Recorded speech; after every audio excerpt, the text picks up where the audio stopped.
The following is a special presentation of Tony Curry Radio. Keep your mission on your mind and your mind on your mission. This is Mission Minded with Michael Coleman. Welcome once again to a Mission Minded. Keep your mind, your mission on your mind. I'm Tony Curry along with Michael Coleman. He's the CEO of the Heart of Alabama Food Bank. He is doing a wonderful job down there in Montgomery, Alabama, covering 35 counties in the great state of Alabama. Michael, we talked about this earlier. This is not just a show about non-for-profits or about feeding America or the wonderful work you do. Now we have another show called Bite by Bite that runs right after this here on TKR, wherever you get your favorite podcast. But it's really a business show. Really gives us a chance to kind of stretch our legs a little bit and talk about everything from the mission statements to how to start businesses, to non-for-profits, to our economic situations going on in this country. It's just a great show. I've learned a lot as a business. I'll be honest with you. I've been using you for the last 2 years to build my own business. You're a guy just comes on you're like my therapy for 30 minutes every week. You come in and you get me through some things. So no, you actually come up with a lot of the topics that we're going to get into, and we'll get into a really cool one today. But how you doing, brother? Everything good? Yeah, I'm doing great. And you're right. We started out as a nonprofit, and we kind of just said, hey, a lot of these things we talk about and that were specific to nonprofit are just, doesn't matter where you're for profit or nonprofit. These principles apply across the board. So we started getting into a lot of the business side of things. And we still will hit on some specific things in the nonprofit space, but yeah, a lot of key things that you and I've had some fantastic conversations about. Let's start right there.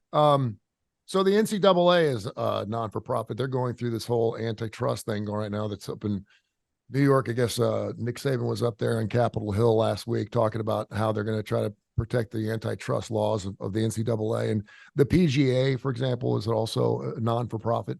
What? The PGA is a non-for-profit? Yeah.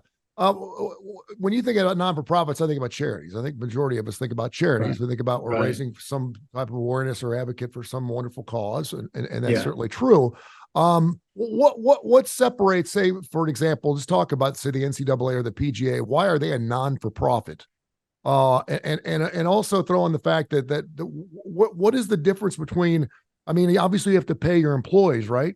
So you're going to be paying, absolutely. So you're just because I think a lot of people think that a non-for-profit is a bunch of people working for free. It's not right. You go to any other organization. And it's really, in some ways, it's a misnomer because a lot of people think, oh well, you have to spend everything that you bring in that you can't show a net gain on the revenue side. And I get why people would think that, but that really has nothing to do with it. The status of nonprofit, you'll hear a lot of people refer to it as a 501c3. Mm-hmm. Well, there's 501c, and then it's like 1 through 29, I believe. So all of those are nonprofits. But the difference is a 501c3 is a charitable nonprofit, which means if you give to a 501c3 organization, which is a charitable organization, like I said, then that money becomes tax deductible. So you can have different nonprofits structured for different things, but if it's not for charitable, if it's not designated by the IRS as a 501c3, there are certain benefits to being a nonprofit, but if you support that or give to that, it's not tax deductible for the donor. So what? I'll use an example. There are radio stations, that are non-for-profit. Yeah. And I think I even had a conversation with you, United Tony Curry Radio, and something that I am for profit and proud to be so. And I'm thinking to myself, so if you're getting into something and you're always looking for a way to take advantage of the tax system or anything else, and obviously there's a lot of tax breaks that come along with a non-for-profit. Yeah. What's the difference in creating a business that's for-profit and non-for-profit? What's the differences? So the easiest way to explain it is all about how it's structured and how it's governed. So if I create an organization, like I created Hope Inspired Ministries, and it was intended to be a nonprofit, but I had to create the entity first. And then after the entity was created, then I had to apply a separate application to the IRS to apply to become a 501c3. But we were an S Corp incorporation at the time. And so the difference is, the easiest way to explain it is, if I own a business, you own TKR, the money that comes in, that's yours. You get to choose who to hire, fire, what to do, how much to keep, how much to spend, whatever. A nonprofit can bring money in. You can sell things. You can have excess at the end of the day. As a matter of fact, you hope to have excess at the end of the day, that you're bringing in more revenue than you're spending. The difference is that I, as the CEO, am not the owner of the business. So every 501c3 is governed by a board of directors. And all revenue, let's say I bring in $1 million more than I spend, I can't take that like a bonus and put it in my pocket and take it home like I could if I was CEO. That money has to remain within the organization and for organizational purposes. Now, you still have payroll. We have payroll every 2 weeks that run here at the food bank. We still have utility costs and insurance costs and all kind of things, normal kind of operating stuff that every business has. But at the end of the day, we do a monthly reconciliation that I meet with the board and do that. We have a board of directors meeting where we get a full accounting every other month. And they're the ones that I answer to. So I get a salary as a CEO, and they are authorized perhaps at some point to give me a bonus.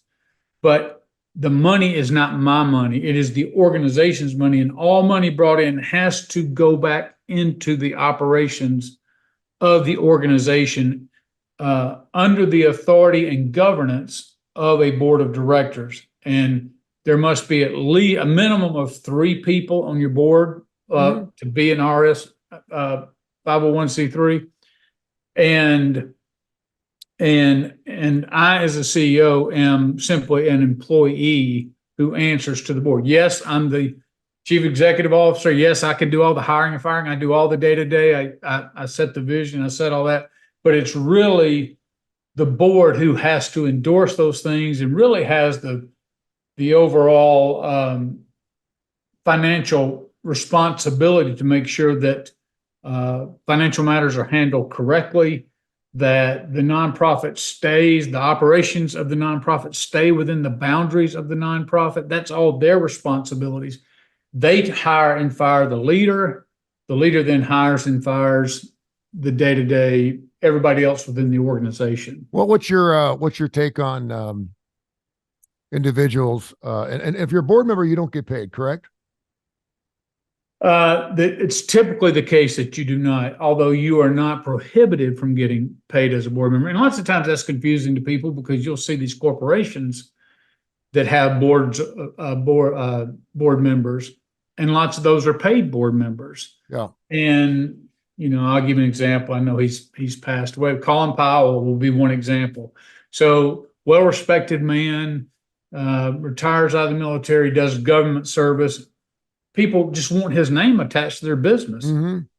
So he might serve on a board of directors of a corporation, which is, again, a different thing, and may get paid easily 6 figures to be on that board, and to handle 4 board meetings a year or whatever it is. Yeah.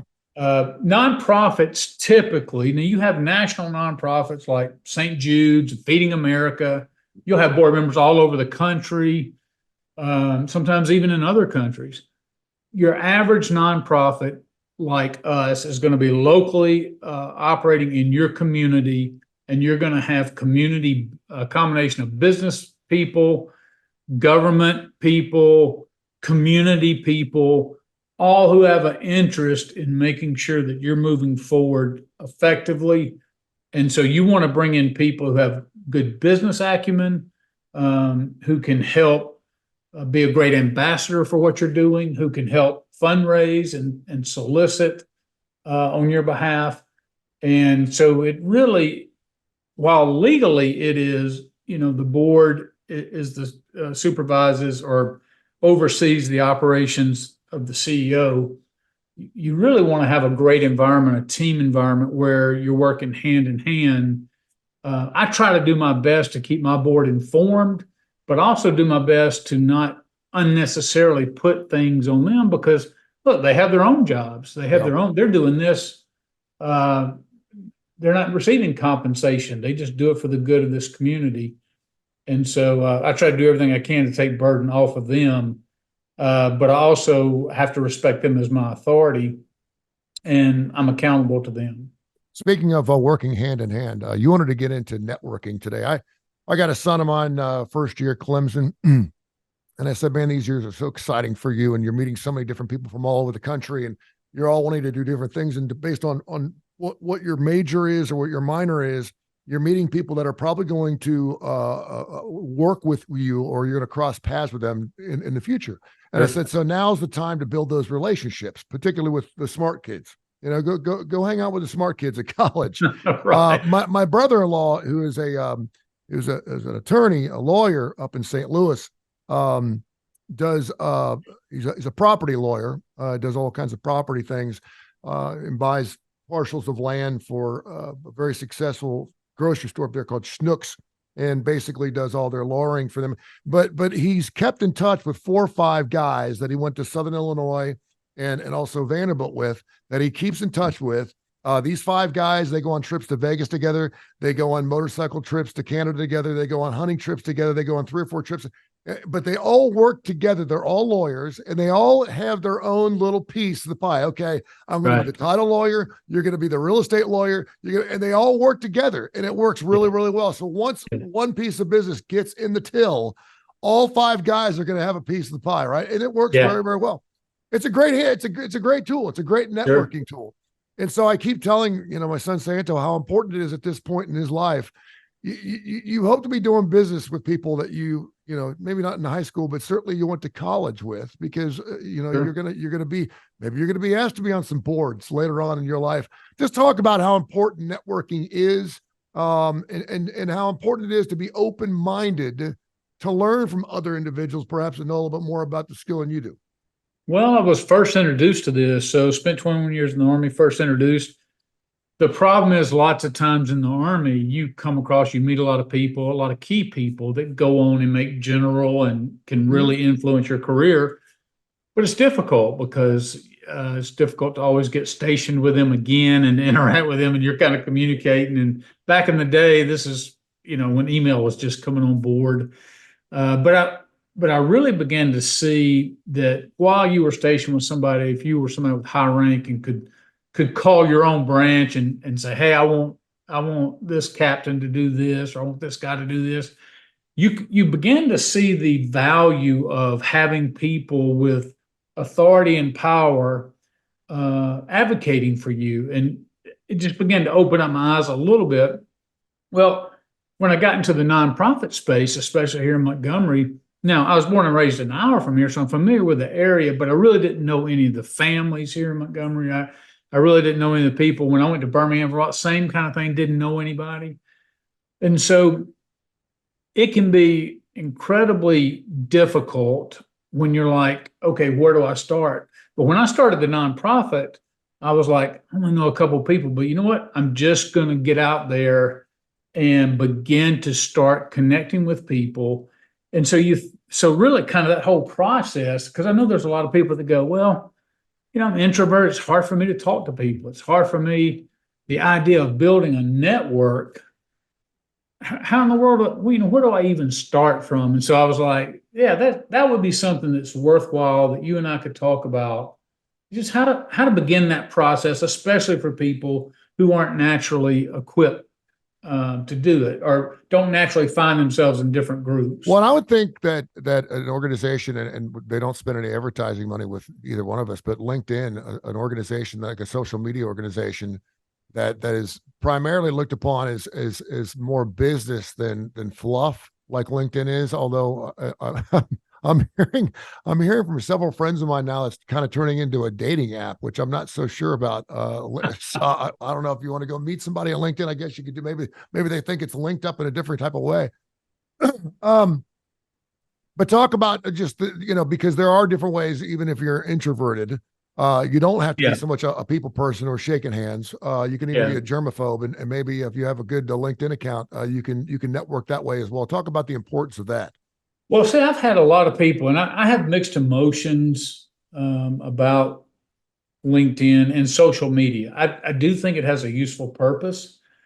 Um, I probably use it different than most because I think about there's lots of people who reach out to me, and I used to think, oh man, look at this. I'm so popular. Everybody wants to be my friend, not paying attention to what they did, and really it's just the equivalent of cold calling. Hey, Michael, I see you're doing great things at the Heart of Alabama Food Bank. I really feel like I can help you with this, this, and this. So I turn away now most people who reach out to me. But I still use it because I will run into somebody that's a key person. And I'll give you just a great example. There was a president of a bank where there was a reception being done for Leadership Montgomery. We had an employee going to Leadership Montgomery. And so I went to the bank to celebrate that. Well, I looked across the room and there was this bank president that I had heard about that I had never met before. So I was just like, hey, I'm going to go. So I go over there. He's talking to two people. I just stand beside him and he looks over and he sees me and I'm trying not to interrupt him. And, I'm trying to wait my turn. And then he turned to me and I said, hey, Carl, I'm Michael Coleman. I'm the CEO of the Heart of Alabama Food Bank. I've heard a lot about you. And we're doing some banking here as well, but I'm here and I saw you and I've just heard great things and I just have never, introduced myself to you and I just want to do so. Well, he said, well, I've seen you on TV here locally and, so we got to strike up a little bit of a conversation. And what I did was I came back to the next day, I came back to the office and I was on LinkedIn. I was like, I looked him up, boom, there was. And what that did was that reinforced, okay, we've met now. He knows who I am, reinforced. And then he accepted my invite. So I kind of use it like that because now I can tap in. If I didn't have his contact information, I can download that kind of stuff on LinkedIn. I can get information that I need.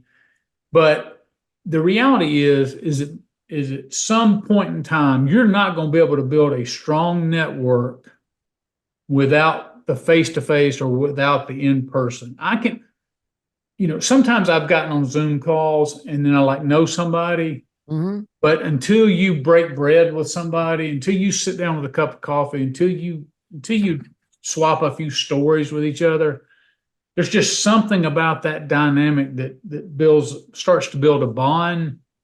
And I get it that introverts, it's like so painful sometimes for them to do it, but it's so valuable. And something that I think is when I think about networking, there's so many things you could talk about, but I have found that the most valuable thing about networking is not just looking at it from a perspective of how can I grow my business or how can I grow my connections. Lots of times I talk to people and I make things available for them. So a great example would be people knew that I started a nonprofit from scratch. And then there's lots of people that have since when they hear somebody's going to do something, they're like, oh, wait a minute, I know a guy who started a nonprofit. He'd be glad if you call him. And I put that out there and people refer them to me all the time. And because I like helping people, but you're extending value. You're not just coming at somebody and saying, hey, I think I can help you. My business model can help you, or my business product can help you. It's all about, hey, I want to make the community better. And if I can help you do that, if I can help you in yours, if I can help you in this, I'm willing to do that. And so you're not just coming at people with this ulterior motive, how do I raise money or how do I get something out of you? It's like, no, I get it. I understand the whole game, but I authentically want to be in this space and I'm available to those who might need me.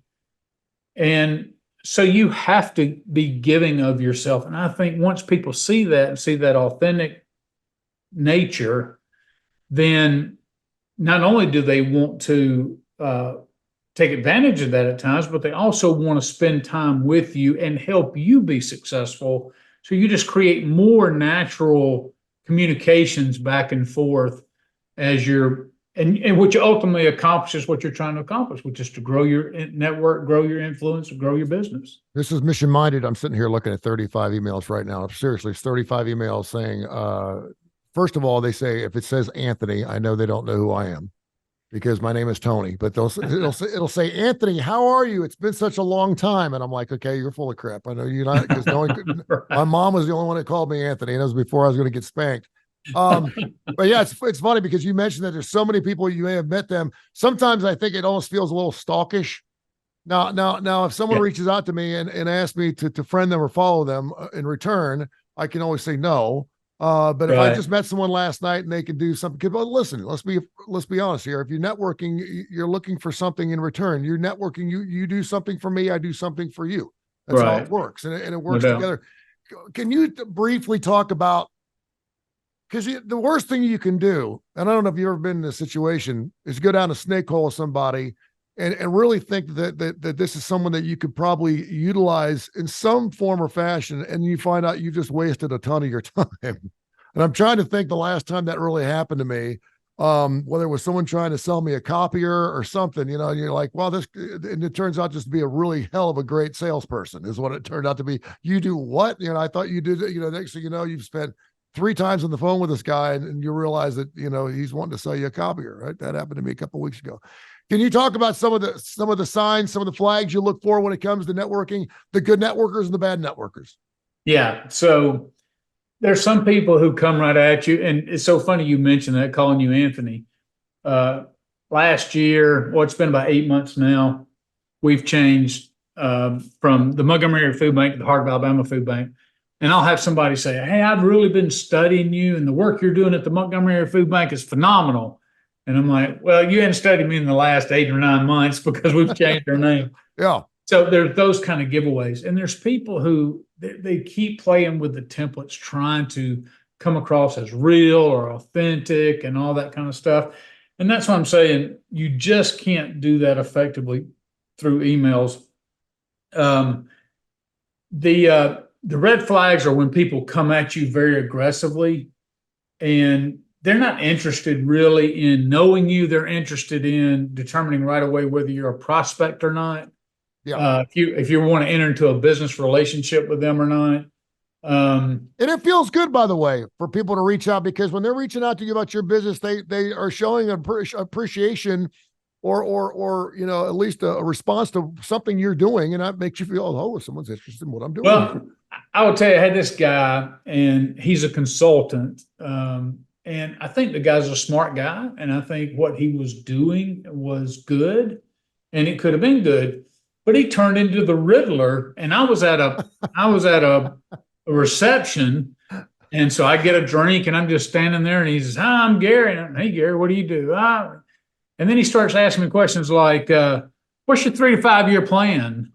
Dude, I don't even know you. What do you mean, what's my 3 to 5 year? And then he starts saying, well, if you don't have a 3 to 5 year plan, then you're going nowhere. And I'm like, dude, not only have you annoyed me, I feel like I'm losing self-worth and self-esteem by the second. So I just wanted to get away from this guy. Mm-hmm.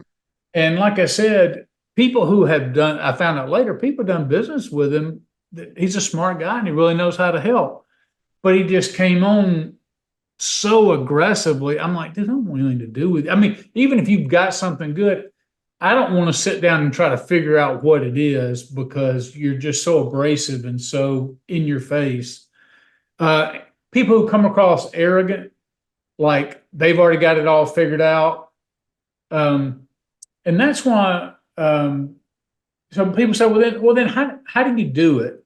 Well, I always try to think, if you really believe in what you're doing, okay, then you should be passionate about it, and you should be ready to talk about it, both in a concise way. I always talk about the 30-second elevator speech.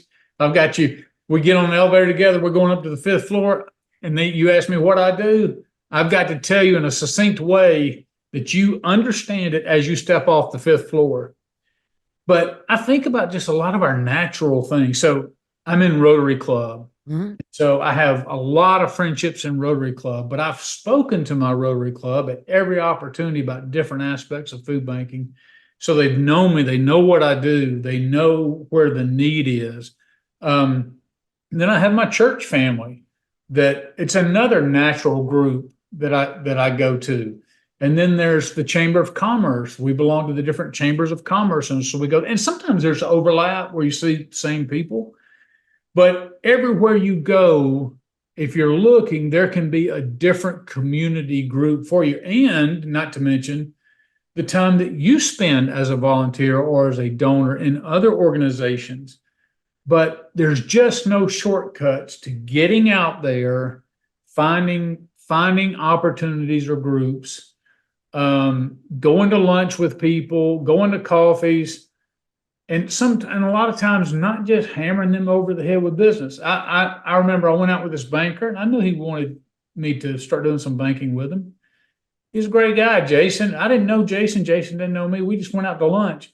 We went through the entire lunch and then talk about business. At the very end, he goes, "Hey, you know what we do banking wise? You know, we're big on relationship. Hey, I know you just changed over to this other bank, so you're probably not interested in changing, but just know when you are, I'd love to have a conversation with you." Boom. That's good. And so, yeah, so he just led there. So when I saw Jason the next time, it was just a pleasant handshake. Jason's not trying to sell me. I mean, he's not forcing himself on me. Jason's was willing just to go out and get to know each other a little bit better. Mhm. And that authenticity means that I would be open to doing business with Jason at some point. But if Jason would have sat down with me, have lunch, we don't know each other, and he'd have pulled out the brochure and he'd start hammering me with facts or trashing my bank that I'm at or whatever, I'd have been like, I'm never doing business with this guy. Yeah, I think it's really important because there's one thing that we can't take back, and that's our time. I can give you all kinds of things. My time's the most important thing, and there's nothing worse. Like you said, you get invested in something, and you're like, if it takes 2 or 3 times for like when you go out and sell something, I always, it's the 5 to 7 rule. It takes about 5 to 7 calls to close a sale, whether you're selling something for the Heart of Alabama Food Bank or Tony Curry Radio or whatever. It usually takes 5 to 7 times, whether it's sitting down or talking on the phone or running them into the store or whatever. And you want to make sure that you're not wasting your time. And I think there's a couple of things that as a business owner, I've been approached by a lot of things that I've never been approached before that make me feel good as a business owner. I think my business must be doing pretty well because I got a lot of people asking me about this. Well, Yeah. it's only a matter of a couple more phone calls before they're asking me to stroke a check. Right. So Yeah. just as a business owner, I'm sure you can pile on this. If it seems too good to be true, how many times we have to say that in our lives? I mean, Yeah. how many times if it seems too good to be true, why is this person taking such an interest in my business or taking an interest in my life? What's going on here? If something just doesn't feel right, there's something else up to it. That goes for if they want to go on a date with you or where they want to sell you a copier. Just be cognizant of that. And the other thing is, again, it's nice to change. I had a friend of mine. He used to call it dancing. Let's do some dancing together. If we're going to do some business together, I'm going to give you some money and you're going to give me some money. And we're going to do something. We call that dancing for lack of a better term. Let's put it that way. Yeah. And if one person is doing all the leading and the other person is not doing any trading back, then you ain't dancing. That's right. And so it's important, as someone, if you are using someone or someone's using you, to get to a point where, if you're going to get in a relationship or some type of networking situation, to be upfront and say, listen, there's not a whole lot more I can do here in this particular situation. And I'm not going to spend any more money with you because I've seen it go both ways. And, because you never know what that person's going to be doing next in their line of work. It's amazing to me how many people I used to actually work for that end up working for me. And you've certainly seen that as you get older, you'll see that in your life. But so I think it's super important, but really good stuff, man. Great stuff. Well, let me just end with this thought. When you were talking, you really hit on something when you talked about the dancing, the giving back and forth. So we have 12 counties. Well, part of what I'm trying to do, we have this county that's a large county that we're trying to get deeper into. So we went out to our 12 counties and just said, hey, we want to join every single chamber of commerce in these 12 counties, because we're going to go talk to the county commissioners. We're going to talk to the city councils, that towns are big enough for city councils. So I took out an ad in Pike County, where Troy, Alabama is. It's one of the larger counties that we serve. We want to make more inroads. Of course, we're advertising, but it was in their main chamber book. We bought a full page ad. Now, it's kind of expensive. I don't know that we'll get our money back, but it just requires sometimes an investment forward where you're initiating, hey, yes, do I want to benefit from that advertising? Of course I do. But now it shows that you're willing to support their efforts to have a better Troy, even though we're in Montgomery. And what I found is that when we're projecting that, hey, we want to be, we've had chambers that have reached back out and said, oh, y'all have never been a part of our chamber. Thanks so much. We're glad to have you. And we're like, yeah, because we genuinely care about, we're working with people in your community. We want to be there. So think about sometimes what you can do to invest in the work of other people, and understand that the benefit to that is relationship. If you have a relationship, you have networking. If you don't have a relationship, your networking can be very superficial, and people will tend to only look at you as a potential source of revenue. I would rather them look at me as somebody who genuinely cares about our community, wants to do the right thing, is willing to help in any way I can, but also understands that other person is part of that equation, and they have things to give as well. I found that that's the healthiest and longest lasting relationships that you can build in the community. Any questions or responses to what we talked about today here on Mission Minded or any other show? All of our shows are available on every major industry when it comes down to our podcasting. Of course, you can watch right here on the Tony Curry YouTube channel. Mission Minded, info at TonyCurryRadio.net, info at TonyCurryRadio.net. Till next week, my friend, thank you. Enjoy it as always.